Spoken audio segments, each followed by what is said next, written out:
Bien, el título de esta conferencia es Una mujer sentada sobre la bestia, porque aquello es exactamente lo que se dice en el libro de Apocalipsis. En la última conferencia que tuvimos sobre Apocalipsis capítulo 13, hablamos sobre los diferentes asuntos que tienen que ver con el poder papal y aquel poder que surge de la tierra, y identificamos este último poder como los Estados Unidos, el cual forzaría al mundo a aceptar leyes que honrarán a la primera bestia. Bien, este es el proceso que tendrá que continuar hasta abarcar a todos los reinos del mundo. Apocalipsis capítulo 17 nos da más detalles sobre este asunto. Vino uno de los 7 ángeles que tenían las 7 copas y habló conmigo diciendo: ven acá y te mostraré la sentencia contra la gran ramera. Estas son palabras muy duras. La que está sentada sobre muchas aguas. Aquí tenemos a una mujer, la cual es una prostituta, en otras palabras, una que es infiel a Dios. Una mujer, en el sentido bíblico, es una iglesia, y hay numerosos textos en el Antiguo y Nuevo Testamento para sustentar esto. Cristo es también el esposo, regresará para llevarse a su novia, a la iglesia, y ahí vemos la referencia a la mujer. Esta gran mujer apóstata está sentada sobre muchas aguas, y ya vimos que las aguas significan multitudes, naciones, pueblos, lenguas, según la definición en el mismo Apocalipsis. Y con esta mujer fornicaron los reyes de la tierra. Esto significa que se han relacionado con ella en manera contraria a como Dios hubiese querido que ellos se relataran. Y los habitantes de la tierra se han embriagado con el vino de su fornicación. Aquello significaría que si el vino es el símbolo de enseñanzas, de doctrinas, entonces el vino de la fornicación que embriaga es doctrina que confunde a la mente. Básicamente, lo que el texto nos dice es que una iglesia apóstata está al control de los asuntos. Los reyes del mundo se relacionan con esta iglesia apóstata y están borrachos, embriagados, y no pueden entender porque han absorbido estas doctrinas que son contrarias a la Biblia, porque son doctrinas de prostitución. Así que me llevó en el espíritu al desierto y vi a una mujer sentada sobre una bestia escarlata. Aquí vemos el color rojo. Este es el color del sacrificio, llena de nombres de blasfemia. Entonces se trata de un poder blasfemo y vimos lo que eso significa cuando repasamos el capítulo 13 de Apocalipsis, y la Biblia nos da pistas indicando que el decir cosas como ocupar el lugar de Dios o ser Dios en la tierra, tener potestad para perdonar pecados, este es un poder que toma aquello que se aplica solo a Cristo y aplicarlo sobre sí mismo. Todo esto es blasfemia. Y vimos que la iglesia romana en realidad hizo esto. Entonces esta mujer que está sentada sobre una bestia escarlata llena de nombres de blasfemia, que tenía 7 cabezas o 10 cuernos. Una vez más, este es el símbolo que vimos en el capítulo 13 de Apocalipsis. Si contamos las cabezas que hay en todas las bestias de Daniel capítulo 7, encontraremos que hay 7 cabezas ahí también. La primera bestia, obviamente, tiene una cabeza, la cual representa a Babilonia. El león, Medo-Persia, tiene una cabeza. Grecia se representa con 4 cabezas y luego una cabeza más para la última bestia en Daniel capítulo 7. Estas bestias hacen un total de 7 cabezas. Aquello significa que a lo largo del tiempo, todos los periodos del tiempo han sido cubiertos y han sido incorporados dentro de una estructura. Una estructura que es la estructura católica, y tiene aspectos de todas las filosofías y de todos los reinos del mundo incorporados en ella. De hecho, ha perfeccionado el paganismo. La mujer estaba vestida de púrpura y escarlata, 2 colores que definitivamente se aplican a la iglesia romana. Usan los colores púrpura y rojo para sus cardenales y obispos. Adornada de oro, piedras preciosas y perlas. No queda duda de que este se trata del sistema más rico que haya existido, y tenía en la mano un cáliz de oro lleno de abominaciones y de la inmundicia de su fornicación. Así que esta copa de oro está llena de doctrinas falsas. En su frente tenía un nombre escrito, un misterio. Y misterio significa que se trata de una ciencia oculta. Babilonia la Grande, la madre de las rameras, lo que implica que hay otras mujeres, por decirlo así, que son también apóstatas, pero ella es la madre de todas ellas y de las abominaciones de la tierra. Ese es un lenguaje muy duro y tendremos que ver si es así.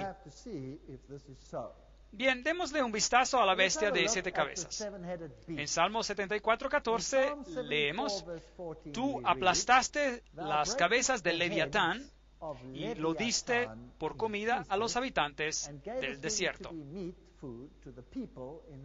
Aquí tenemos una bestia que es descrita como el Leviatán, una bestia de tipo dragón, y se implica que tiene más que una cabeza. En la mitología, el Leviatán tenía 7 cabezas. Isaías capítulo 27:1: En aquel día Jehová castigará con su espada dura, grande y fuerte, al Leviatán, la serpiente veloz, al Leviatán, la serpiente tortuosa, y matará al dragón que está en el mar. ¿No es aquello interesante? Matará al dragón que está en el mar. ¿Recuerdan que vimos un interesante simbolismo cuando miramos a la Mariología, donde María es llamada la estrella del mar? Interesante, analogías interesantes. Apocalipsis 12:3, otra señal también apareció en el cielo, un gran dragón escarlata que tenía 7 cabezas y 10 cuernos.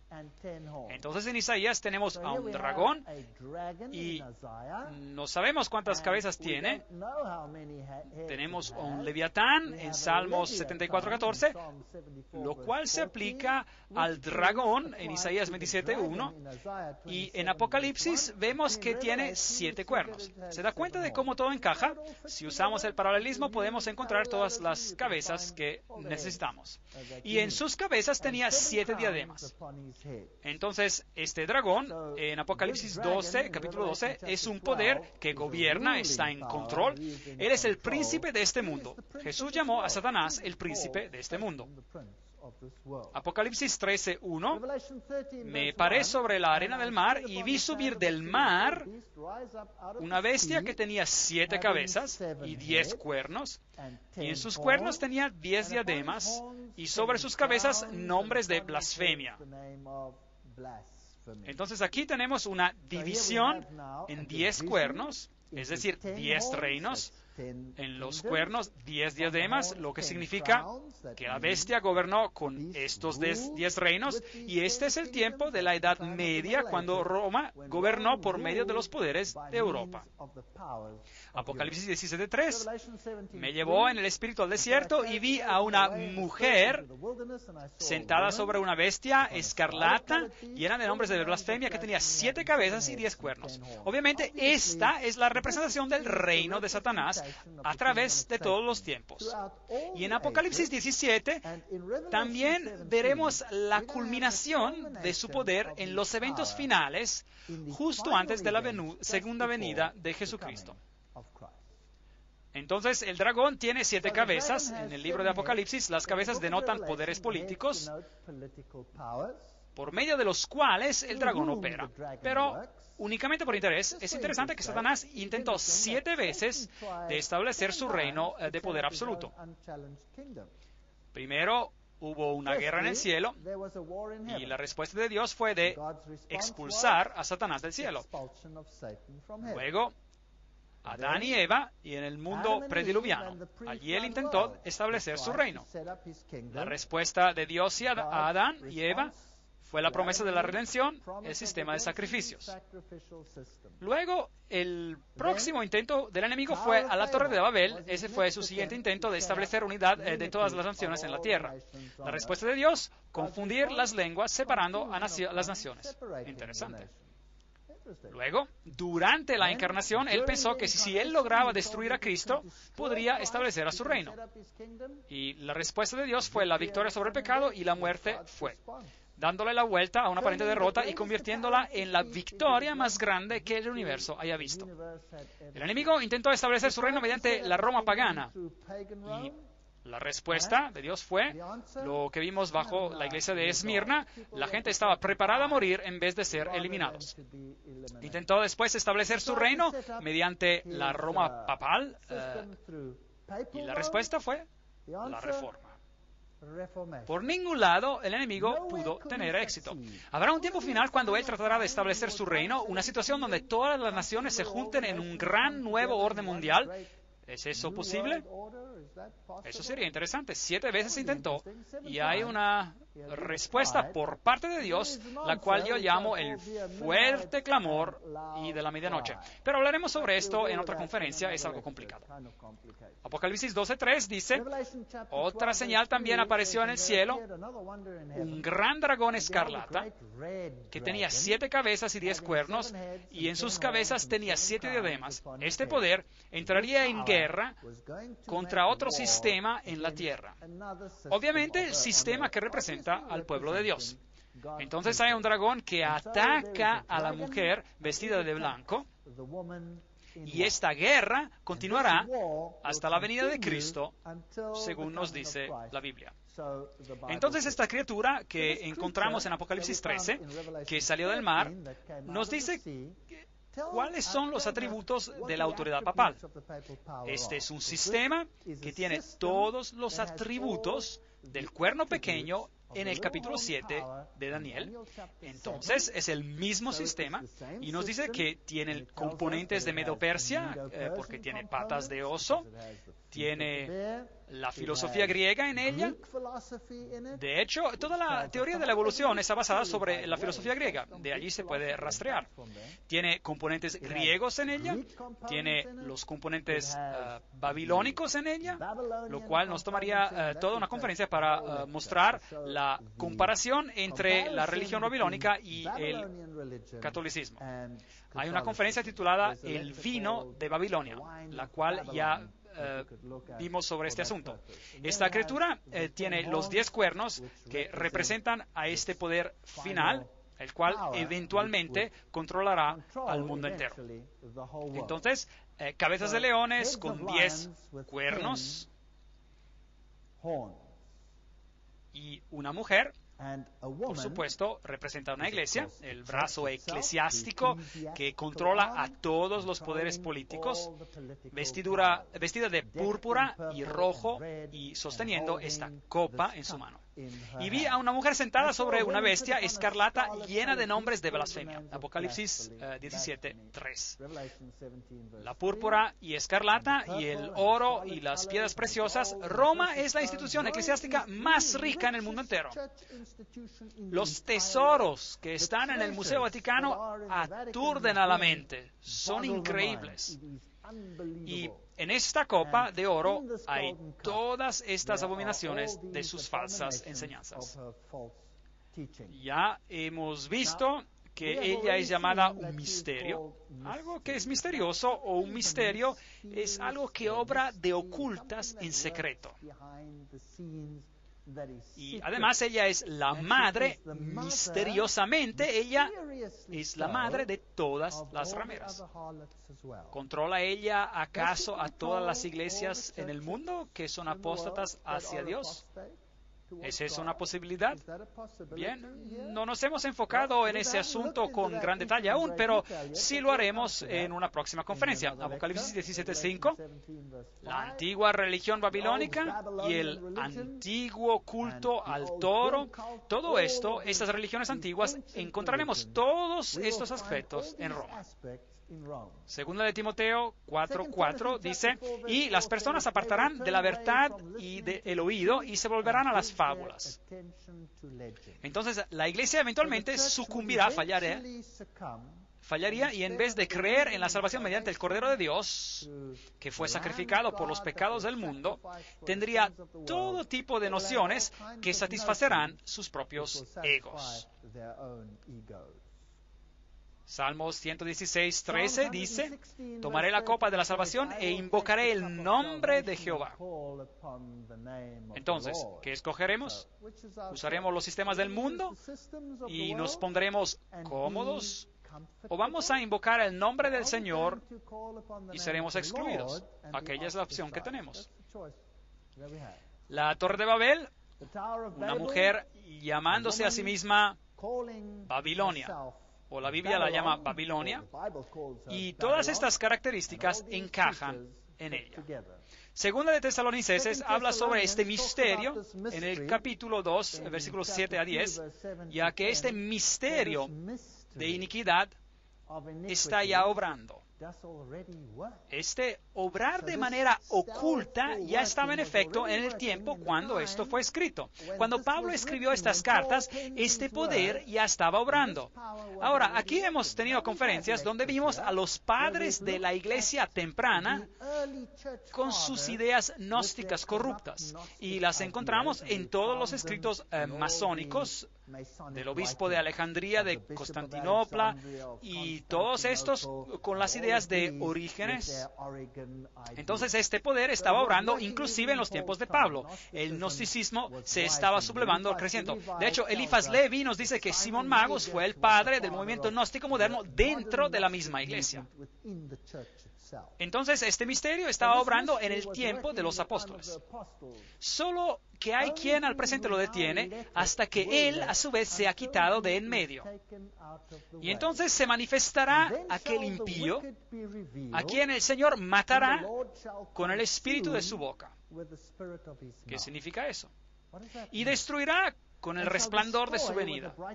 Y como dice en la Reina Valera antigua, a aquel inicuo cuyo advenimiento es según operación de Satanás, con grande potencia y señales y milagros mentirosos, y con todo engaño de iniquidad en los que perecen, por cuanto no recibieron el amor de la verdad para ser salvos. Un texto poderoso. Y habla sobre las circunstancias del surgimiento de este sistema del anticristo. Y nos dice además que había algo reteniéndolo. Entonces, básicamente podríamos leer esto así.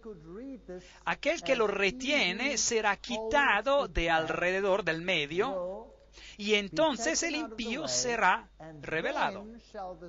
Así que hay algo que lo está reteniendo al sistema, el cual ya está obrando en los tiempos de Pablo, pero sería quitado y luego este sistema apóstata surgiría. Obrará con milagros mentirosos y con todo engaño de iniquidad y engañará a todo el mundo, quitando a la gente de la verdad o a la verdad. Veamos esta tremenda referencia en los escritos de Pablo con respecto al hombre de pecado. Con respecto a la venida de nuestro Señor Jesucristo y nuestra reunión con Él, os rogamos, hermanos, que no os dejéis mover fácilmente de vuestro modo de pensar, ni os conturbéis, ni por espíritu, ni por palabras, ni por carta, como si fuera nuestra, en el sentido de que el día del Señor está cerca. Jesús aún no está para regresar, dijo Pablo. Jesús no está aquí como algunos de ustedes piensan. Aún no regresará. No regresará pronto. Nadie os engañe de ninguna manera, pues no vendrá ese día sin que antes venga la apostasía y se manifieste el hombre de pecado. Entonces, la venida de Jesús no se hará hasta que venga la apostasía y se ha revelado el hombre del pecado, el hijo de perdición. Una palabra muy interesante. El hijo de perdición solo se usa 2 veces en la Biblia. ¿Sabían eso? Solo 2 se los ha llamado hijos de perdición. El uno es este hombre de pecado, este sistema, y el otro fue Judas. Bien, ahora me gustaría preguntarle, ¿cómo traicionó Judas a Jesús? Con un beso. Entonces, ¿se presentó como uno de ellos, sí o no?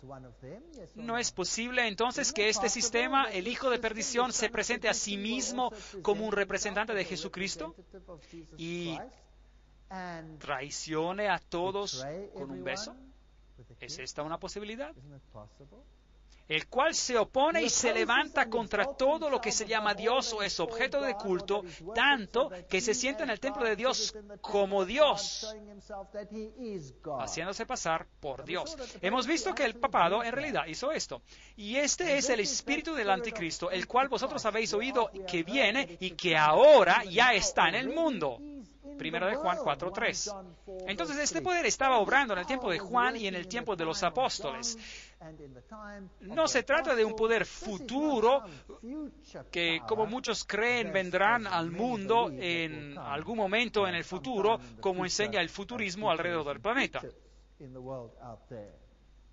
Sigue Pablo. ¿No os acordáis que cuando yo estaba todavía con vosotros os decía esto? Y ahora vosotros sabéis lo que lo detiene, a fin de que a su debido tiempo se manifieste. Entonces, Pablo les dijo, yo les dije que algo estaba deteniendo al anticristo, evitando de que se desarrolle. Y ustedes saben lo que es. Ya está en acción el misterio de la iniquidad. Solo que hay quien al presente lo detiene, hasta que él, a su vez, se ha quitado de en medio.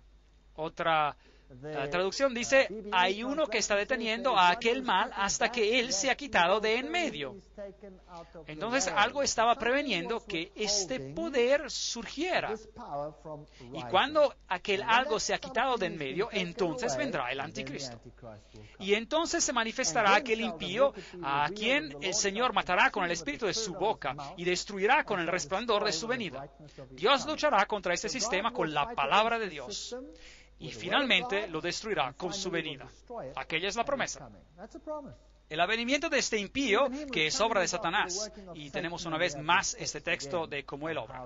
Entonces, ¿cuándo aparecerá este anticristo? Pablo les dijo que algo lo estaba reteniendo. Pero aquí no se identifica quién es este poder. Aquí, Grattan Guinness escribe en el Romanismo y la Reforma, página 105, 1887. Aquí tenemos un punto en el cual Pablo afirma la existencia del conocimiento en la iglesia cristiana. La iglesia primitiva sabía, dice él, cuál era el poder que detenía. La iglesia primitiva nos dice que sabía acerca de este tema. Y nadie en estos días puede estar en posición a contradecir el testimonio de lo que Pablo, por palabra de su boca, dijo a los tesalonicenses. Hoy estamos especulando sobre qué fue lo que le detuvo. ¿Fue el Espíritu Santo? ¿Fue esto? ¿Fue aquello? ¿Fue esta otra cosa? No sabemos, porque Pablo fue el único quien les dijo lo que estaba deteniendo ese poder. Es un punto sobre el cual solo la tradición antigua tiene autoridad. Especulación moderna está totalmente fuera de lugar en este asunto. Eso tiene sentido. ¿Pueden los padres de la iglesia temprana decirnos qué fue lo que Pablo les dijo que estaba deteniendo al poder anticristiano? Tertuliano, sobre la resurrección, capítulo 24, en la resurrección, apologista cristiano de Norte de África, y esto fue escrito en el 200 después de Cristo, y dice lo siguiente: aquel que ahora detiene debe detener hasta que sea quitado de en medio. ¿Qué obstáculo hay sino el Estado romano y su debilitamiento, siendo disperso en 10 reinos, introducirá al anticristo? Interesante. Esto es lo que los padres de la iglesia primitiva entendieron, de que cuando finalmente colapse Roma, entonces vendrá el anticristo. Eso es lo que creían. Juan Crisóstomo, en su homilía sobre 2 de Tesalonicenses 2, número 4, quien fue obispo de Constantinopla en el 390, dice: solo hay uno que impide ahora hasta que él se ha quitado del medio, es decir, cuando el imperio romano se ha quitado del medio, entonces él, el anticristo, vendrá. Allí hay otro que lo dice. Interesante. Pablo dice que aquel poder ya estaba obrando en sus tiempos y tarde o temprano se levantaría. Hay algo que lo detiene, pero en cuanto se ha quitado de en medio, yo les dije lo que era, entonces ya se levantará. Aquí les tengo un fragmento de Commentary on the Apocalypse por Edward Elliot, y tenemos el testimonio concordante de los primeros padres, desde Ireneo, el discípulo de San Juan, hasta Crisóstomo y Jerónimo, y ellos sobreentendían que ese poder era el poder imperial que gobernaba y residía en Roma, que tenía que ser quitado del medio. Grattan Guinness nos dice: mientras los césares mantuvieron el poder imperial, era imposible que el predicho anticristo se levantara. A la caída de los césares, él se levantaría. Eso tiene sentido. Las profecías bíblicas tienen sentido. La profecía sobre los 1260 días tiene sentido si consideramos a todos esos asuntos. Y mientras los césares mantuvieron el poder imperial, él se levantaría siguiendo la caída de los césares. Él se levantaría. Grattan Guinness, Romanismo y la Reforma. Hay numerosas fuentes que dicen esto. Pablo no identificó al poder que lo detenía. Poder que ellos sabían era Roma, por temor a represalias. Recuerde que la iglesia cristiana estaba bajo persecución por Roma. Así que Pablo les escribió una epístola y dijo: yo sé, se los dije personalmente y ustedes saben lo que es, y esto tiene que ocurrir primero. No vayan enseñando todo tipo de doctrinas. Estamos esperando primero a la apostasía, el hombre de pecado, y que el obstáculo sea quitado de en medio y que el hombre de pecado se levante y entonces gobierne en esta tierra. Y solo entonces, por fin, Cristo vendrá y consumirá este poder cuando regrese. Esta es la versión bíblica. Primera de Timoteo 3:16 dice: indiscutiblemente grande es el misterio de la piedad. Dios fue manifestado en la carne. ¿Se dan cuenta de lo que dice? Dios fue manifestado en la carne. No cambiemos esto. Justificado en el Espíritu, visto de los ángeles, predicado a los gentiles, creído en el mundo, recibido arriba en gloria. Este es el único misterio en el cristianismo. No hay ningún otro misterio. Nunca entenderemos cómo el Dios del universo pudo haberse convertido en hombre por nosotros, cómo pudo morir por nosotros y luego salvarnos y hacernos hijos e hijas del Altísimo. Es un misterio. Nunca lo entenderemos. Todo lo demás ha sido revelado en su totalidad. Pero esto continuará siendo nuestro estudio por toda la eternidad. Este es el misterio de la santidad. El misterio de la iniquidad quiere derrocar a este hecho central, este hecho principal y eterno de la salvación. Y ya hemos visto en las conferencias cómo se han hecho esfuerzos para reducir el ministerio, las funciones de Jesucristo. Y como mediante sociedades secretas, la antigua religión babilónica, a través del cabalismo y el gnosticismo, han removido a Jesucristo como a la deidad que salva y la han reemplazado por otro poder.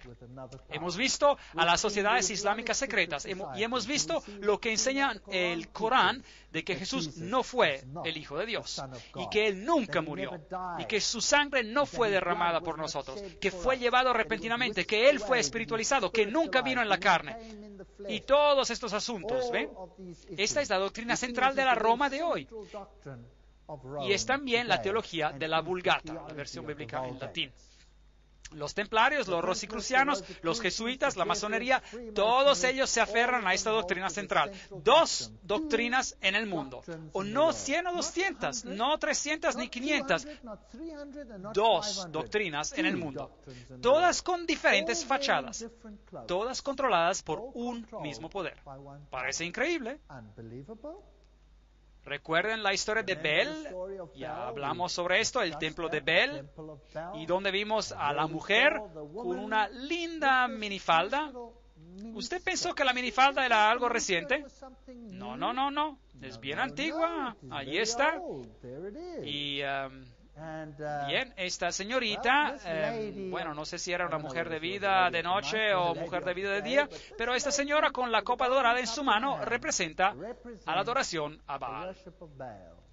Y Fides, cuán fascinante, Città del Vaticano, Fides, vimos, muy interesante, tiene el significado de la adoración a la diosa. Los iniciados al interior del sistema fueron los Fides.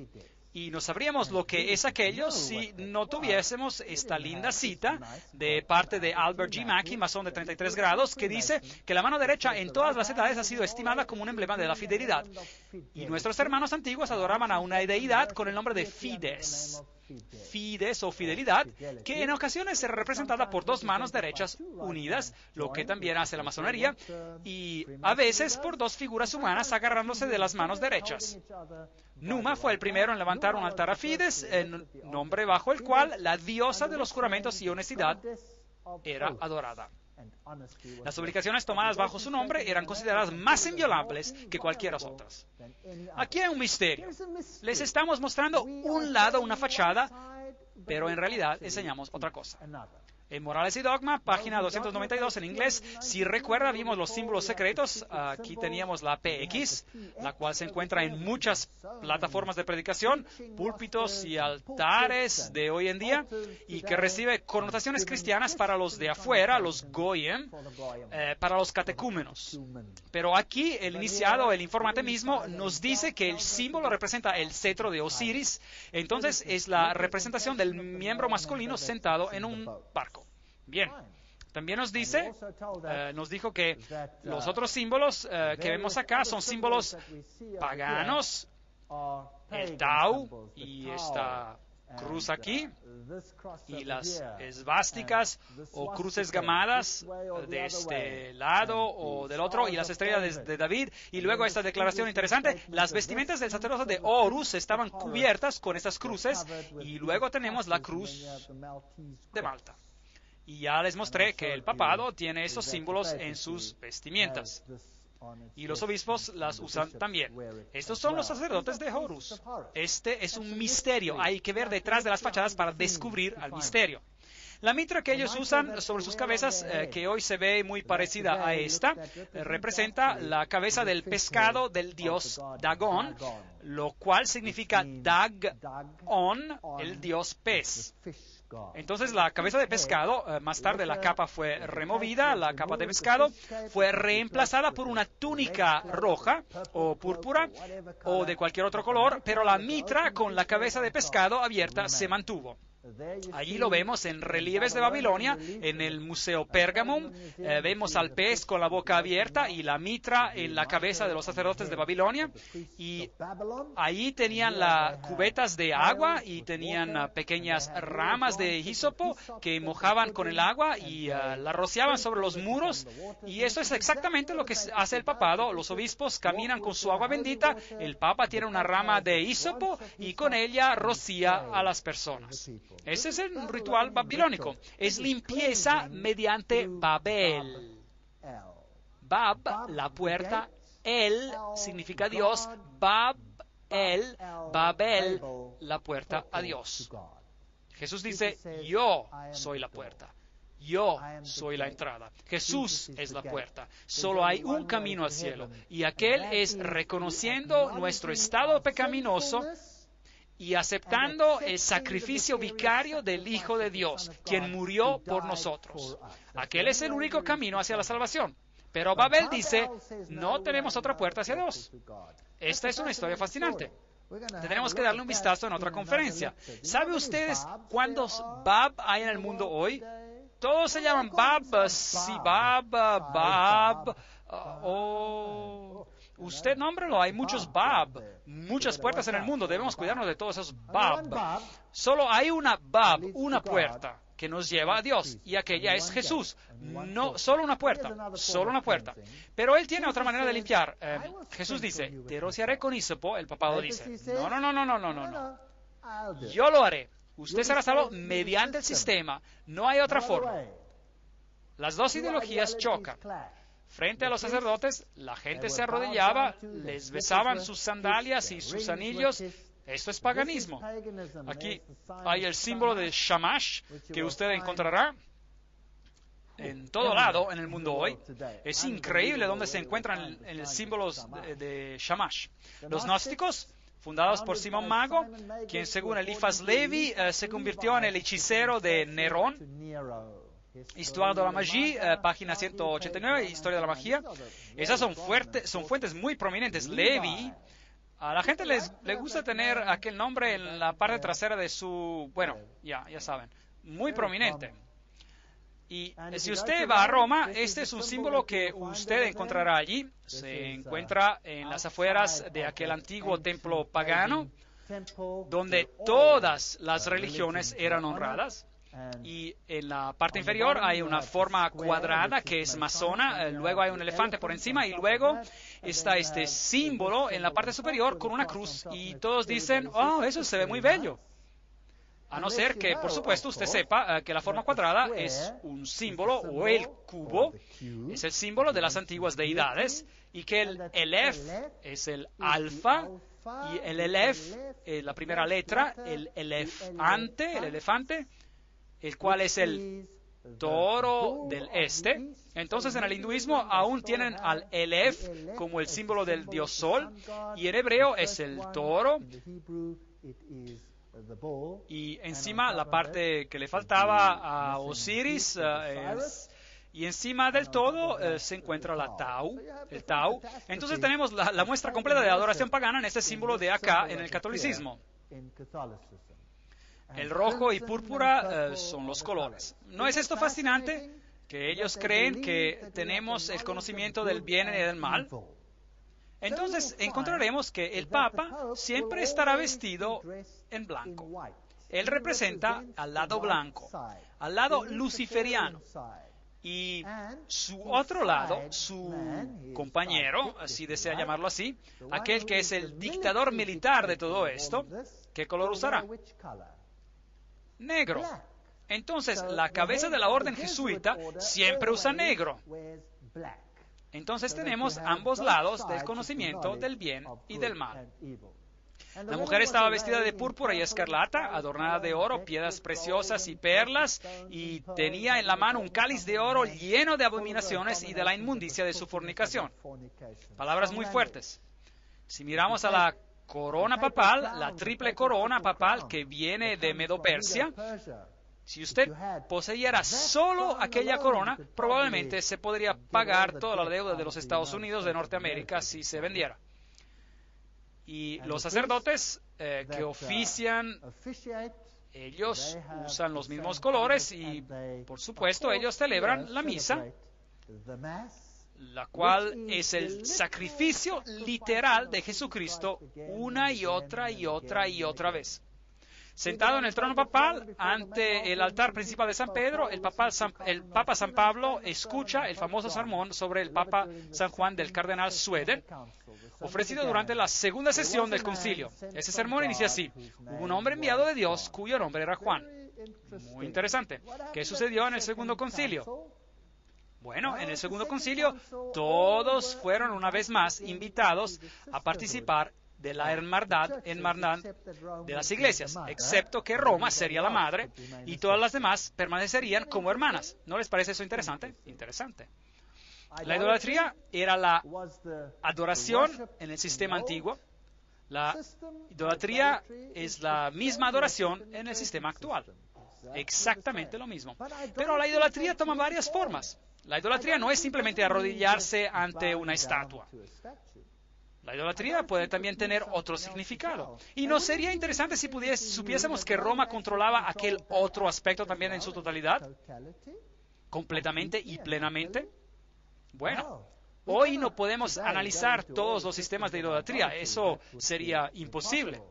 Pero la idolatría no solo significa arrodillarse ante un ídolo. Puede haber diferentes ídolos.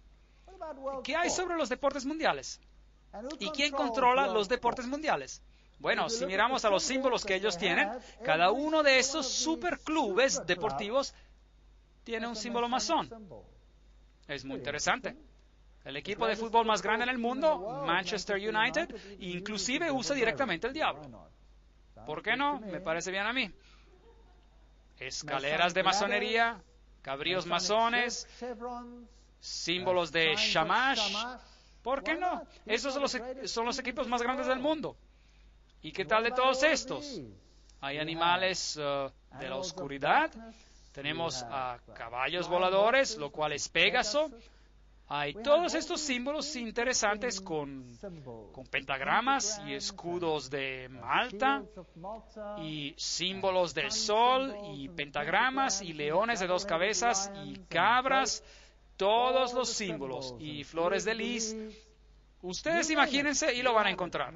M de masones, anclas de masonería, absolutamente todo. Dedos masones, el cráneo y los huesos, las calaveras de los huesos. Titán es en realidad el nombre de Satanás en griego. Tenemos a todas estas características interesantes. La G, cualquiera que es masón sabrá que eso proviene de la logia masón. Si vemos a Éxodo capítulo 32, 2 a 6, Aarón les dijo: quitad los zarcillos de oro que están en las orejas de vuestras mujeres, de vuestros hijos y de vuestras hijas.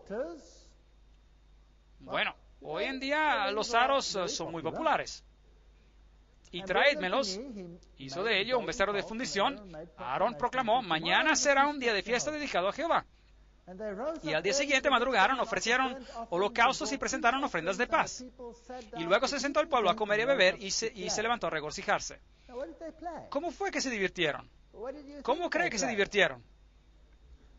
Bueno, parte del sistema de adoración al sol era jugar deportes. ¿Qué tipo de deportes jugaron? Aquello es muy interesante. Bien, vayamos a la UNESCO. Ellos deberían saber porque el manifiesto de la UNESCO, como ya saben, fue escrito por un miembro de la sociedad secreta Calavera y Huesos. Entonces, él debe ser un iniciado, un informante interesante. Por ejemplo, él escribe: el polo era conocido a los persas y fue restaurado a su importancia original de ser un juego para el sol por Akbar. Anotar un gol con la bola del sol era igualado al triunfo de la luz sobre la oscuridad, del bien sobre el mal. Pero recuerden que la masonería llama a la luz oscuridad y a la oscuridad luz. Y llaman a Jesús y a Jehová lo malo. Entonces el triunfo de la luz sobre la oscuridad representa en el paganismo el triunfo de Lucifer sobre Jesucristo. Entonces, el triunfo de la oscuridad, el triunfo supuestamente sobre la oscuridad, triunfo del bien sobre el mal. La bola es el símbolo del sol en todos los deportes, como el fútbol, el hockey, el básquetbol, el cricket, el baloncesto. El béisbol está relacionado al sol en la forma de un reloj de sol y el diseño del campo de juego, así como en sus reglas de juego y de puntaje. Como todos los deportes, el béisbol también incorpora el ciclo estacional del sol en una forma muy similar como los concursos antiguos ceremoniales eran realizados como parte de rituales de fertilidad. Entonces, si se puede hacer que vayan a la iglesia, si se puede hacer que no vayan a la iglesia, hagan que vayan a los campos de deportes. ¿No es esto interesante? En la iglesia se ve a los brazos que se levantan y se mueven como ola, y en el campo de juego se ve a la gente que hace los mismos movimientos con los brazos. Se cantan himnos en la iglesia, e himnos de naturaleza diferentes son cantados allá. Es bastante fascinante. ¿A quién le importa en cuanto él tenga adoración? La historia sumera de Gilgamesh, inscrita en tablas cuneiformes, narra como el equipaje deportivo, un palo o un aro o una bola, que Gilgamesh había tallado de un árbol arrancado, se había caído al mundo de las tinieblas al empezar a oprimir a su pueblo mediante competencias atléticas repetitivas. Y como eventualmente era el dios Sol quien abría un agujero, el agujero en la tierra, para poder recuperarlos. Entonces, si usted tuviese un palo y una bola, si toma el palo y golpea la bola hasta que caiga en el agujero, aquello era un símbolo. Bueno, tiene un significado más profundo de lo que realmente creemos. En realidad es un significado bastante extraño, pero olvidemos de ello. Aquello es lo que hacen los jugadores de golf, por ejemplo. ¿Saben? Es sorprendente. Y cuán frecuentemente se nos dice que esto es maravilloso y que es bueno para el cristianismo y todas estas cosas. Yo no tengo nada en contra del deporte. El deporte es un buen pasatiempo. El deporte es bueno para hacer ejercicio. Hay cosas que se pueden hacer con el deporte que son buenas. Pero si el deporte se convierte en una religión, ¿no les parece eso problemático? ¿No es eso idolatría? La antorcha olímpica que el corredor lleva para marchar en el movimiento cíclico del sol a lo largo de Olimpiada, el periodo de 4 años hasta los siguientes Juegos, también está relacionado con el ritmo cíclico del sol. Se celebró por primera vez en Grecia. Los Juegos eran concursos ceremoniosos en honor a Zeus, Júpiter. ¿Han visto la ceremonia de inauguración? La de Grecia. ¿No honraban a los dioses, sí o no? Sí. Y empezamos, les damos inicio. Bien, el sol, la luna y los demás planetas flotan por encima en los Juegos Olímpicos de Barcelona. La asociación del Sol con los deportes data desde antes de las deidades de Heracles y Apolo en Grecia, como es evidente a partir del cuento épico del héroe de los sumeros, Gilgamesh. Cosas fascinantes. Así como en el deporte, el sol era omnipresente en prácticamente todos los aspectos de la vida, ya sea el arte, la arquitectura, la filosofía, la religión, los festivales, el folclore, la danza y la música. Increíble. Tienen todos los aspectos cubiertos. Cada mañana un dios pagano del día nos despierta. Los romanos de los primeros siglos de la era cristiana llamaban a cada día según los 7 planetas: Sol, Luna, Marte, Mercurio, Júpiter, Venus y Saturno. Si miramos a los símbolos de las Olimpiadas, veremos que tienen los símbolos de las deidades de Baal-Hadad, del símbolo de Baal-Hadad, Baal-Hadad, Baal-Hadad y Baal-Hadad. Aquí los encontramos por todo lado. Eso es paganismo. Aquí tenemos a un joven llevando a una camiseta muy bella de OK al Papa, y a ver qué hará con ella. Una camiseta muy bella de OK.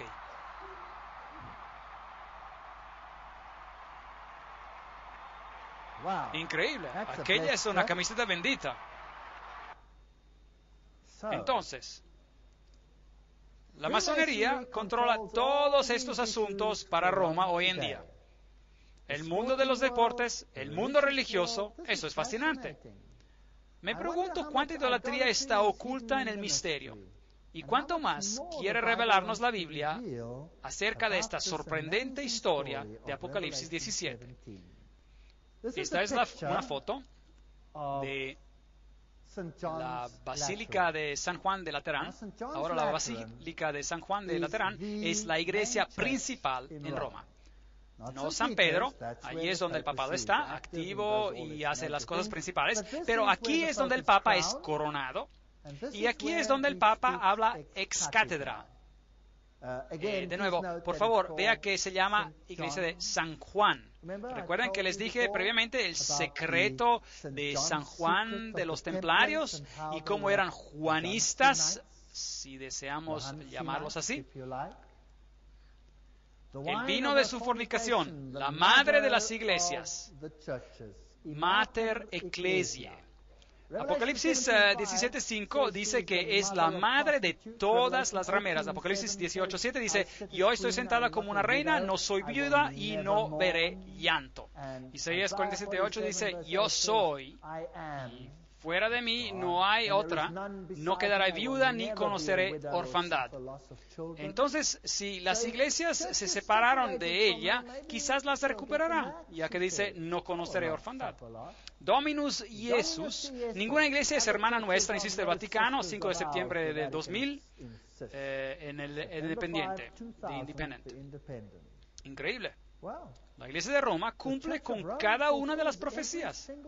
Debe siempre quedar claro que la única Santa Iglesia Universal Católica y Apostólica no es la hermana, sino la madre de todas las iglesias. El Papa Ratzinger, cuando era cardenal en el 2000, lo deja bastante claro. En ese entonces, él era la cabeza de la Congregación de la Doctrina y la Fe, la cual es la organización que sustituyó la antigua Inquisición. Definición de incredulidad, herejía, apostasía. No hay ofensa más grave que la herejía y por lo tanto debe ser arrancada con fuego y espada. Eso es lo que la Enciclopedia Católica dice en el 1911, volumen 14. Páginas 767-768. Aquí el Catecismo Católico dice, la incredulidad es el desatender la verdad revelada o el rehúso intencional en aceptarla. La herejía es el rechazo obstinado después del bautismo de alguna verdad que debe de ser creída con fe divina y católica.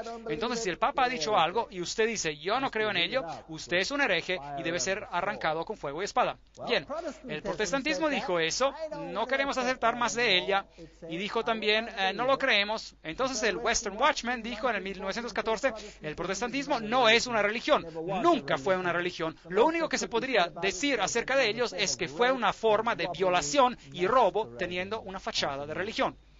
Allí había un problema. El Concilio de Trento, convocado por el Papa Pablo III entre 1545 y 1563, se reunió en 3 sesiones. Los protestantes estaban presentes durante la segunda reunión, pero hablaré con más detalles sobre esto en otra conferencia. Pero es fascinante ver cómo el concilio reafirmó las doctrinas disputadas por los reformistas. Cada doctrina, y hubo una razón específica por la cual ellos hicieron esto.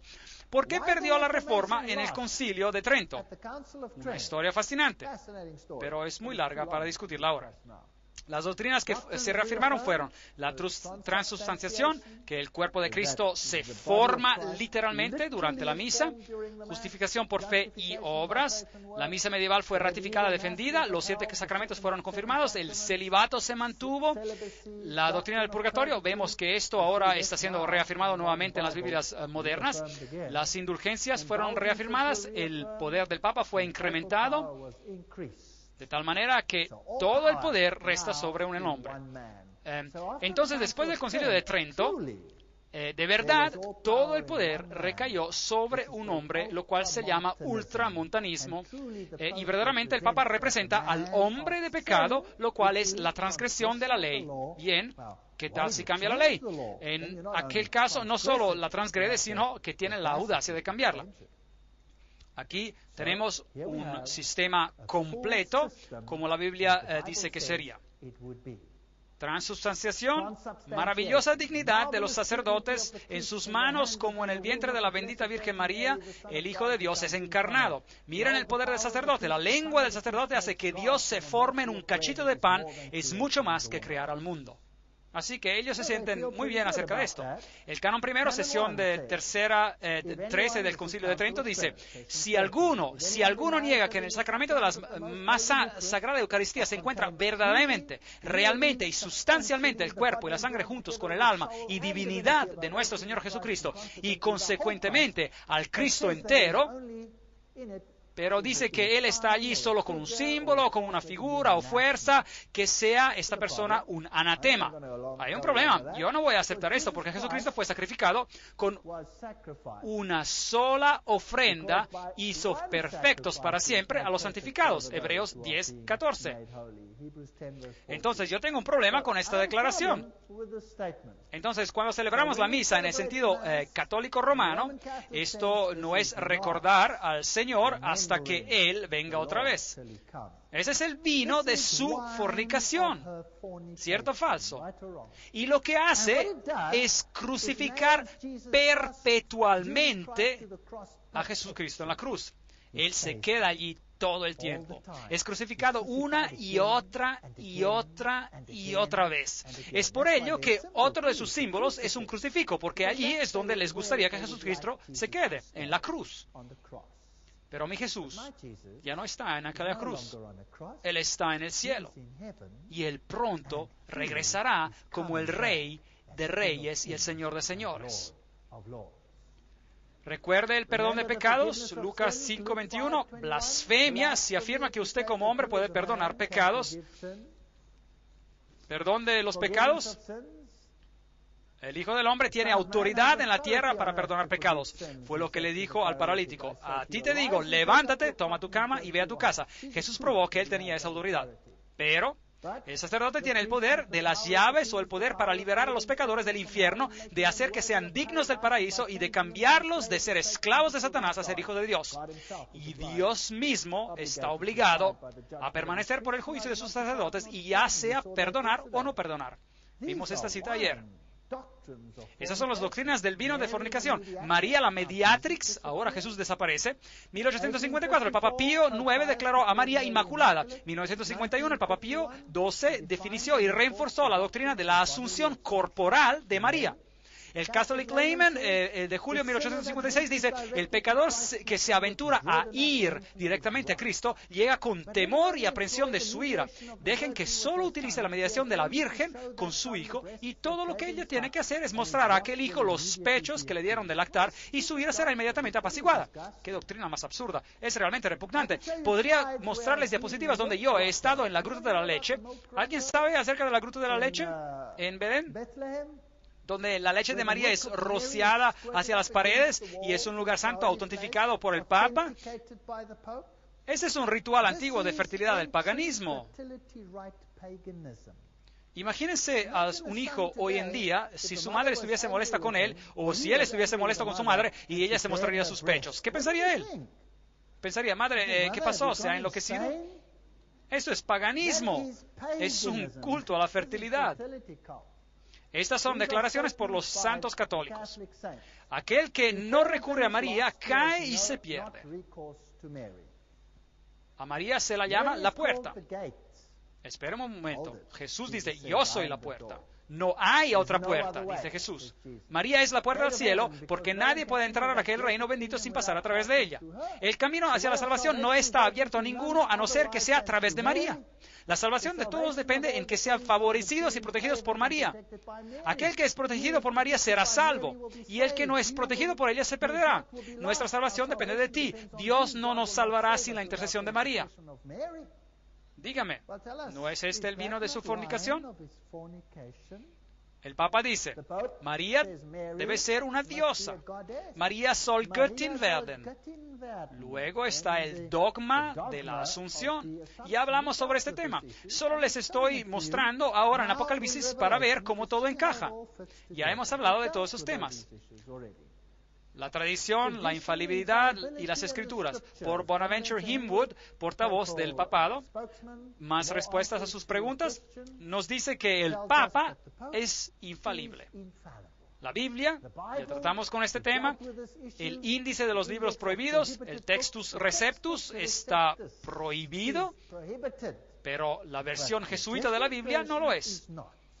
Bueno, ya hablamos sobre este tema, tuvimos toda una conferencia sobre este asunto. ¿No es esto el vino de la fornicación? ¿No es esto estar haciendo a Jesús menos de lo que Él es? La Septuaginta fue hecha para la Biblioteca de Alejandría. Aquí tenemos a este teólogo, Paul Knitter. ¿Quién es él? Paul Knitter sirvió como misionero de la palabra divina antes de asumir un puesto a la Universidad Xavier en Cincinnati, donde actualmente es catedrático de teología. ¿Dónde estudió? En la Universidad Pontífica Gregoriana, la cual es la universidad jesuita más grande en Roma. Estudió bajo la tutela de Karl Rahner. ¿Quién fue Karl Rahner? Karl Rahner fue el jesuita quien fue puesto a cargo de lograr que todas las iglesias estén nuevamente sujetas a Roma. Pero hablaremos sobre esto en una conferencia futura. Escribió un libro, ningún otro nombre, Y luego va a mostrar que podemos ser salvos de cualquier manera que queramos, de cualquier forma, mediante cualquier cosa usted escoja, hágalo. ¿Qué pasa? ¿No es esto el vino de su fornicación? Religión mundial, los símbolos masones, el Dalai Lama, las cruces dobladas. ¿Sabían que aquella es la misma cruz que usan los satanistas? Con un Cristo muerto ahí, con una V, una vela oriental, como símbolo que el triángulo masón colgado de esta cruz doblada, esto es luciferanismo. Y usan IHS, dicen que significa Jesus Hominum Salvator. Algunos dicen que significa en su servicio. No, en realidad significa Isis, Horus, Seb, la Trinidad egipcia. Si nos fijamos en el atrio exterior, es un círculo, dentro de un círculo, una rueda, dentro de una rueda, las 8 trabas de la rueda del sistema solar o de las deidades solares, con la parte que le falta a Osiris, representada por la estela aquí en el medio. Es fascinante. Mitra matando al toro, la victoria sobre el mal. Y recuerden que esotéricamente el mal es definido como a Jesús. Esta es la estructura del culto a Mitra. Los miembros atravesaban por una serie de 7 grados, cada uno de los cuales tenían un símbolo especial y un planeta tutelar. Desde el más bajo hasta el más alto son Corax, cuervo bajo Mercurio. Ninfus, consideren este, es interesante. Ninfus, una palabra inventada que significaba la esposa hombre bajo Venus. Eso significa que cuando uno era iniciado en este sacerdocio, uno es la esposa hombre. Con el celibato, ¿practica eso Roma? Sí. Pero como el esposa hombre, no es necesario ser tan celibato como algunos piensan. Pero no entremos en esos detalles.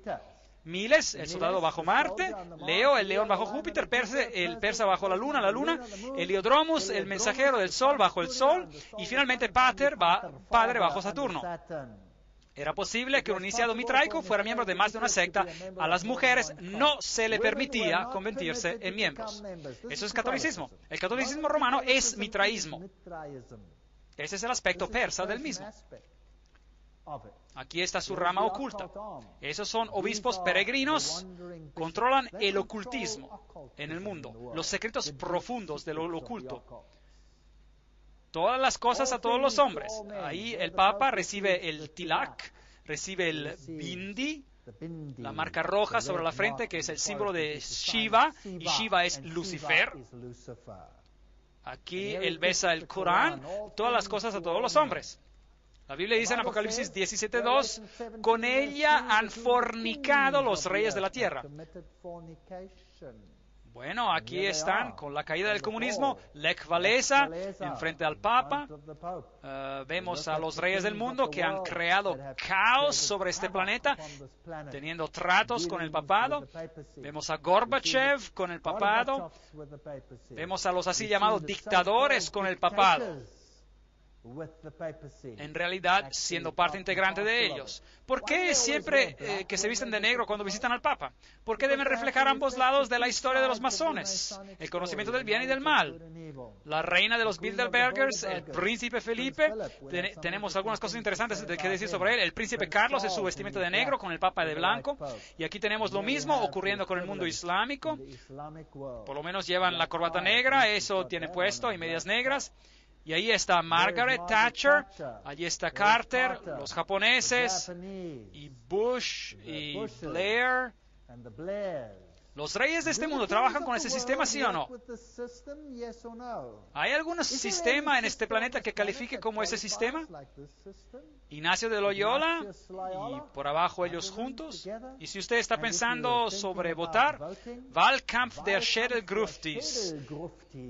Bueno, eso simplemente significa que la batalla será entre este hombre aquí y este hombre aquí. Pero ambos son miembros de la sociedad secreta Skull and Bones, Calavera y Huesos. Entonces, ¿a quién le importa quién gana la siguiente elección? ¿A quién le importa? Apocalipsis 17:6. Vi a la mujer ebria de la sangre de los santos y de la sangre de los mártires de Jesús. Encontramos el texto en Apocalipsis 17:6. Allí lo dice: la noche de Bartolomé, los valdenses, la guerra de 30 años, la guerra de los 100 años, el derramamiento de sangre, Stalin, y la lista sigue, todo lo que han hecho al pueblo de Dios, increíble. Los masacraron por todos lados, la Inquisición. Tomás de Aquino dijo que los herejes declarados culpables deben de ser puestos a muerte, tanto como los otros criminales. La Iglesia Católica respeta la libertad de conciencia y la libertad. Sin embargo, cuando viene enfrentada por herejía, ella recurre a la fuerza, al castigo corporal, a la tortura. Ella prendió en Italia las hogueras, las piras funerarias de la Inquisición.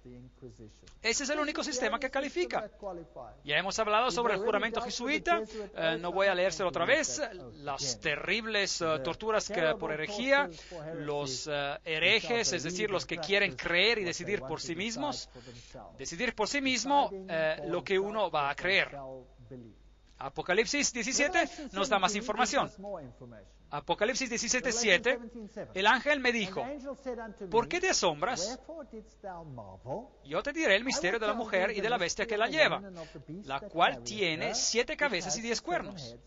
Hablemos sobre esto un poco más. La bestia que has visto era y no es y está para subir del abismo. El Cordero de Dios una vez era, luego ya no fue y luego vendrá de nuevo. ¿Cierto? Entonces se trata de una falsificación de Cristo. Este sistema se coloca a sí mismo en el lugar de Jesucristo. Entonces este poder político, esta bestia que has visto, era y no es y está para subir del abismo y a ir a perdición. Los habitantes de la tierra, aquellos cuyos nombres no están escritos en el libro de la vida desde la fundación del mundo, se asombrarán viendo la bestia que era y no es y será. Aquella es una declaración interesante. Ha habido mucha especulación sobre esto. Ahora, tratemos de desenmarañar esto y veamos si podemos llegar a un resultado. No pretendo ser dogmático, pero veamos lo que podemos obtener. La etapa del no es, en el 1798 la bestia recibió una herida mortal. ¿Es aquello correcto? Entonces la bestia era, gobernó en la Edad Media, y luego ya no es, murió, parecía tener una herida mortal, y luego vendrá de nuevo. ¿Y es aquello correcto? Démosle un vistazo a esta etapa del no ser. En el 1798 recibió una herida mortal. ¿Qué fue lo que hizo en secreto, clandestinamente, cuando supuestamente estaba muerta? Bueno, en 1854 se promulgó el dogma de la concepción inmaculada. En 1870 la infalibilidad. En 1929 se coronó a sí mismo gobernante soberano del mundo. En 1951 la ascensión de María. Y hoy en día, actualmente, María es abogada, mediadora y corredentora. Esto es un reemplazo total de Jesucristo. ¿Qué sistema se ha desarrollado en aquel tiempo? Apocalipsis 17:9. Esto para la mente que tenga sabiduría. Las 7 cabezas son 7 montes. En griego, oros, monte, sobre los cuales se sienta la mujer. Ahora, aparte del hecho de que Roma está construida sobre 7 colinas, lo cual es un punto interesante, hay otros asuntos también. El número 7 es también el número que describe los 7 reinos, ¿recuerda? Hay 7 reyes. Entonces ahora tenemos a un rey y a un reino que se juntan. 5 de ellos han caído y uno es y el otro aún no ha venido. En cuanto venga, deberá durar breve tiempo. La bestia que era y no es también el octavo. Y es uno de los 7 y va a la perdición. Aquí hay una frase complicada para quienes les gustan los rompecabezas. Démosle un vistazo a las cabezas o montes. En la Biblia ellos simbolizan imperios y no a reyes individuales. Yo pagaré a Babilonia y a todos los moradores de Caldea todo el mal que ellos hicieron en Sión delante de vuestros ojos, dice Jehová. Ciertamente yo, dice Jehová, estoy contra de ti, monte destructor, que destruiste toda la tierra. Extenderé mi mano contra ti, te haré rodar de la peña y te reduciré a un monte quemado. Esta es una referencia a Babilonia, que estaba por atacar al pueblo de Dios. Entonces, un monte es un reino. Ahora, identifiquemos a las 7 cabezas. No pretendo ser para nada dogmático y no creo que es una cuestión de salvación, si es que uno lo tiene todo correcto o no. Las cuestiones de la salvación se refieren a su relación con Jesucristo y nada más. Por eso, si lo tenemos exactamente correcto o no, no es realmente importante. Pero Dios nos da la información y démosle un vistazo, es interesante. Interpretación número 1.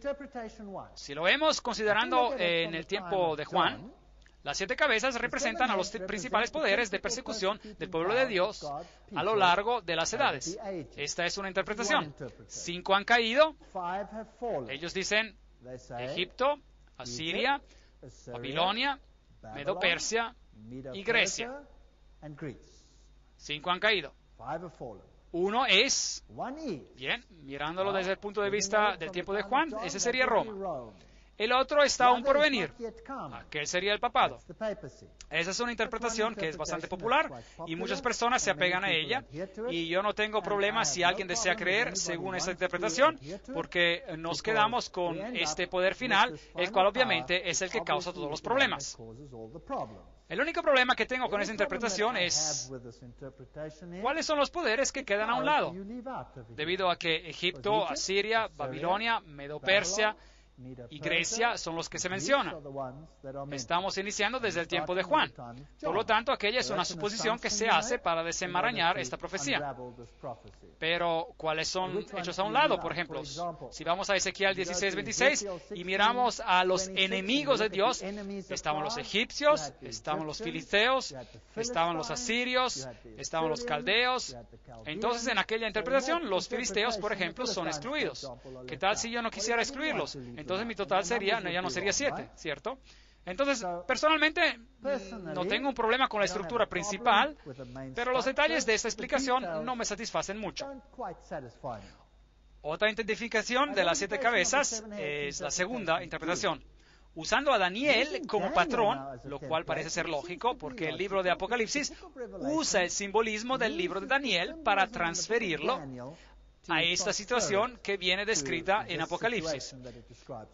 Entonces, usando el libro de Daniel como patrón, algunos empiezan con Babilonia y cuentan desde el tiempo de los eventos descritos en Apocalipsis 17. Entonces, una vez más, debemos tomar una decisión. ¿De dónde empezamos con los eventos que se inician en Apocalipsis 17? 5 han caído. Babilonia, Medo-Persa, Grecia, Roma y el papado. 1 es el papado que está herido. Ahora estamos empezando con el tiempo del cual se está hablando en Apocalipsis 17, donde él dice 1 es. Entonces, aquel es el tiempo. Entonces llegan a Babilonia, Medo-Persa, Grecia, Roma, el papado, 1 es, y ese sería el papado herido. El que está por venir sería la unión final bajo el papado, porque su herida mortal sanaría y todo el mundo lo seguiría. Aquella es una interpretación buena y no tengo un gran problema con ella. Solo tengo una pequeña pregunta. ¿Dónde quedan los demás poderes mencionados en el libro de Apocalipsis? ¿Cómo hacemos para encajarlos ahí? En aquel caso debemos excluir a algunas de las otras bestias, la bestia de 2 cuernos y todas aquellas. Entonces, ¿qué hacemos para incorporarlas? El ángel me dijo, ¿por qué te asombras? Yo te diré el misterio de la mujer y de la bestia que la lleva, la cual tiene 7 cabezas y 10 cuernos. La bestia que has visto era y no es y está por subir. ¿Desde dónde sube? Del abismo. Ahora, ¿qué otra bestia subió desde el abismo? La que se encuentra en Apocalipsis capítulo 11. ¿La recuerda? La que empieza a hacer guerra contra la palabra de Dios, toda la filosofía de la Revolución Francesa, todo aquello. Ella era la perdición. Los habitantes de la tierra, aquellos cuyos nombres no están escritos en el libro de la vida desde la fundación del mundo, se asombrarán viendo a la bestia que era y no es y será. 7 reyes, 5 de ellos han caído. Luego se nos da este pequeño dato de información. El otro aún no ha venido y cuando venga deberá durar breve tiempo. La bestia que ya era y no es, y es también el 8º. Y es uno de los 7. Y va a la perdición. Bueno, un poco más de detalles. Entonces el octavo, él va a la perdición, pero en realidad el octavo es parte de los 7. Juntémoslo todo. Interpretación número 3. Usando a Daniel como patrón, empezamos con Babilonia y contamos a partir de los eventos descritos en Apocalipsis 17, muy parecida a la interpretación anterior. Entonces el 5 ha caído, Babilonia, Medo-Persia, Grecia, Roma, el papado. Ese es un poder religioso político que gobernó en la Edad Media. Aquí es donde llegamos a los acontecimientos descritos en Apocalipsis 17. Uno es un papado aparentemente herido. No es, dice el texto, pero es. Parecía tener una herida mortal. ¿Recuerdan esto? Y vimos que en realidad creció y que las organizaciones jesuitas levantaron a todo un imperio mundial durante aquel tiempo. El comunismo y todas estas cosas se desarrollaron en este estado cuando este poder no es. Entonces un papado aparentemente herido no es aún. Este es un poder que no es religioso político y está manejado por las sociedades secretas del papado que subieron del abismo en Apocalipsis 11. Esto es lo que sucedió durante la fase del poder que no es o no era. Aún no ha venido. Esta es la imagen de la bestia. Esta es la confederación religioso-política bajo la bestia con semejanza de cordero. El octavo, que es parte de los 7, lo cual sería un nuevo orden mundial, una confederación final bajo el papado. Ahora, esta no es muy diferente a la anterior, y ya sea que preferamos la anterior o esta, en realidad no me importa. Personalmente, así es como me gustaría verlo, pero no estoy encerrado en ello.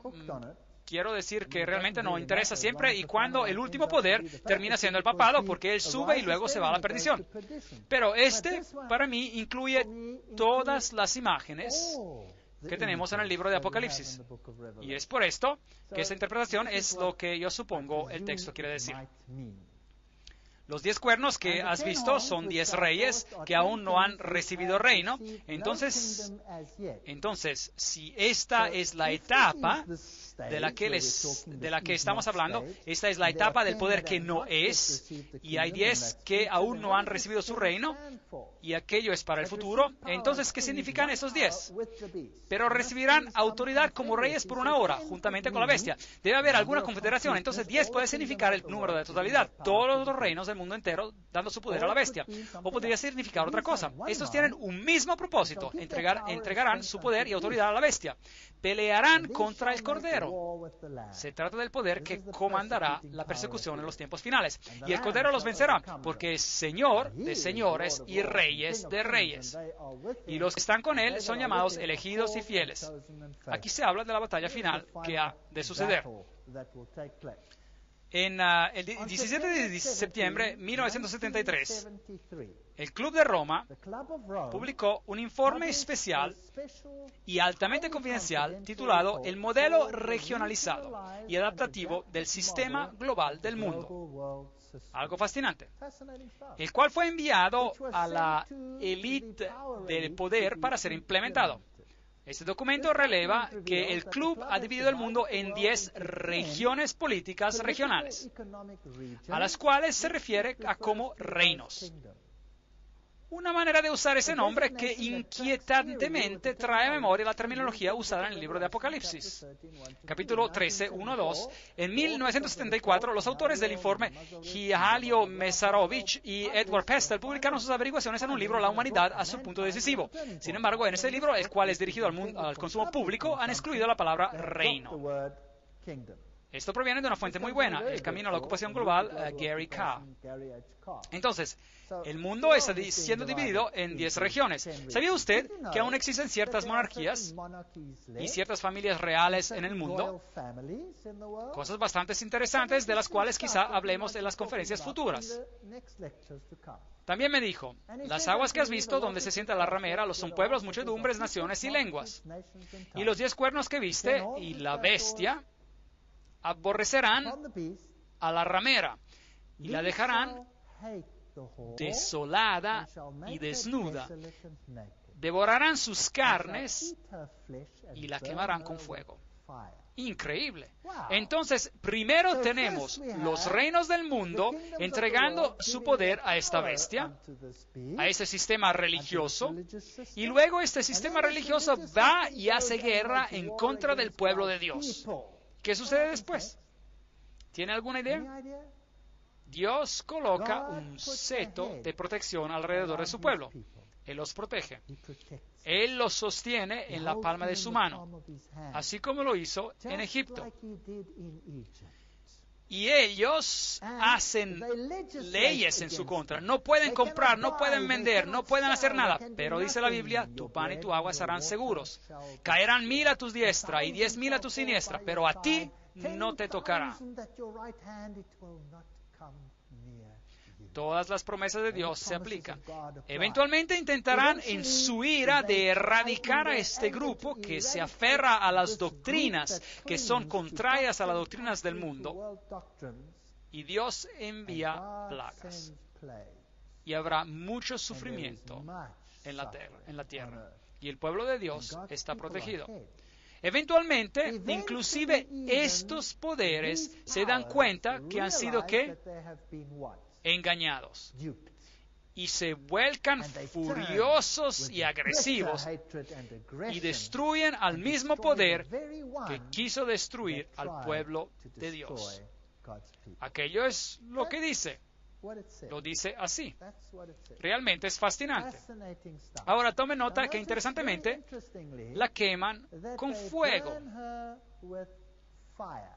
¿Cuál era el castigo en el Antiguo Testamento para una ramera a quien se la hallaba culpable de fornicación? Era apedreada.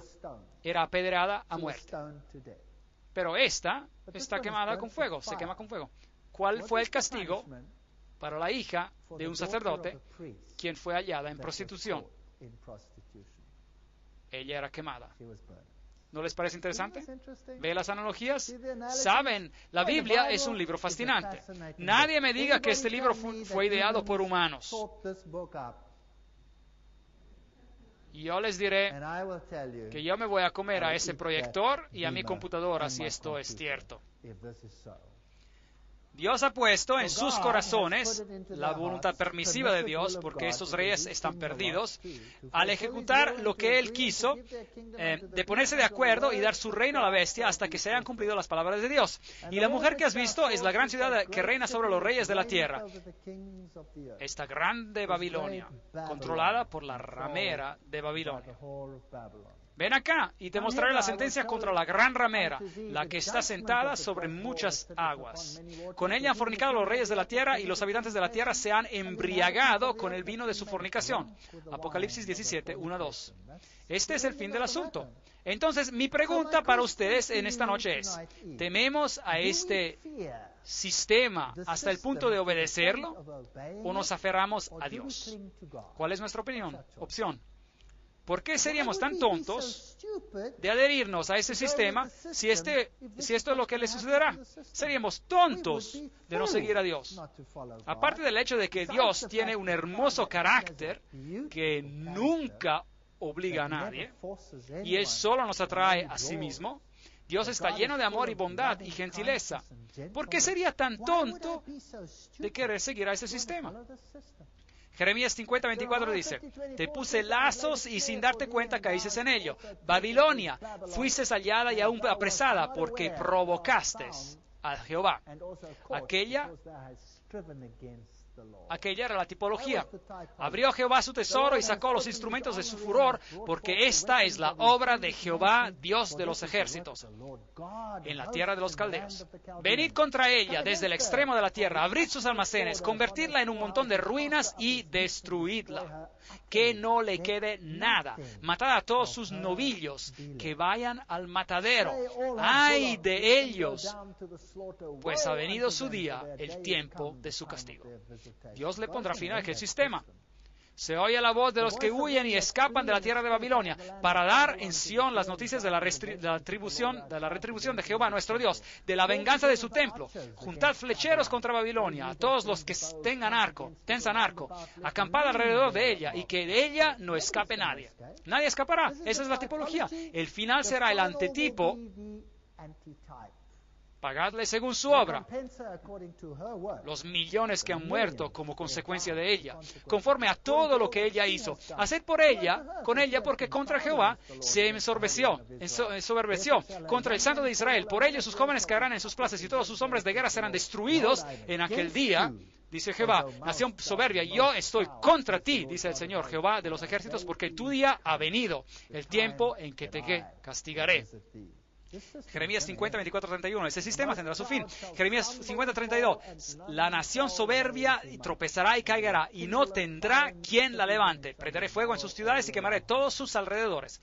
Sorprendente. El Redentor de ellos, Él es fuerte. De Judá, los hijos de Judá estaban siendo oprimidos. Los hijos de Dios serán oprimidos al final de los tiempos. Todos los que ellos tomaron cautivos los retuvieron y no los quisieron soltar. El Redentor de ellos es el fuerte. Él es más fuerte que ellos. Jehová de los ejércitos es su nombre. De cierto defenderá la causa de ellos para hacer que repose la tierra y que se turben los moradores de Babilonia. Espada contra los caldeos, dice Jehová, y contra los moradores de Babilonia, contra sus príncipes y contra sus sabios. Nada de toda su gran sabiduría los podrá ayudar. Isaías 26 dice, anda, pueblo mío, entra en tus aposentos. Cierra tras de ti tus puertas, escóndete un poquito, por un momento, en tanto que pasa la indignación. El Señor castigará a Babilonia y el pueblo de Dios será cuidado. Porque aquí que Jehová sale de su lugar para castigar al morador de la tierra por su maldad. Contra él y la tierra descubrirás la sangre derramada en ella y no encubrirá ya más a sus muertos. Habrá una resurrección. Isaías 26, 20, 21. En aquel día Jehová castigará con su espada dura, grande y fuerte, al Leviatán, la serpiente veloz, al Leviatán, la serpiente tortuosa, y matará al dragón que está en el mar. Isaías 27, 1. Aquella es la historia bíblica, la historia más sorprendente que haya sucedido en la historia del mundo. Apocalipsis 19:1. Después de esto oí una gran voz y como de una gran multitud en el cielo que decía, aleluya, salvación, honra y gloria y poder son del Señor Dios nuestro, porque sus juicios son verdaderos y justos, pues ha juzgado a la gran ramera que corrompía la tierra con su fornicación y ha vengado la sangre de sus siervos de la mano de ella. ¿No les parece fascinante? Apocalipsis 19:19. Veamos lo que le sucede. Vi a la bestia, a los reyes de la tierra y a sus ejércitos reunidos para guerrear contra el que montaba el caballo y contra su ejército. Entonces aquí vienen. La bestia, el catolicismo, fue apresada y con ella el falso profeta. Qué triste. ¿Quién es él? Tendremos que esperar a otro episodio. Que había hecho milagros delante de ella. Bueno, puedo decirles de quién se trata. ¿Quién fue el que hizo milagros delante de él? Fue el mundo protestante. Fue en los Estados Unidos que el fuego descendió y los milagros se hicieron y que el sistema religioso, la imagen de la bestia, obligó a observar las doctrinas papales. Ya hemos hablado sobre esto y seguiremos comentando sobre este asunto. Con las que había engañado a los que recibieron la marca de la bestia y habían adorado a su imagen. Estos dos fueron lanzados vivos dentro de un lago de fuego que arde con azufre. Solo falta uno aquí. Aquel sería el dragón. Él recibe su merecido más tarde. Los demás fueron muertos con la espada que salía de la boca del que montaba el caballo, y todas las aves se saciaron de las carnes de ellos. No te enfrentes a Dios, o terminarás aquí. Apocalipsis 19:6. Y oí como la voz de una gran multitud, como el estruendo de muchas aguas, como la voz de grandes truenos que decía, ¡Aleluya! Porque el Señor, nuestro Dios Todopoderoso, reina. Y ese es el final del asunto.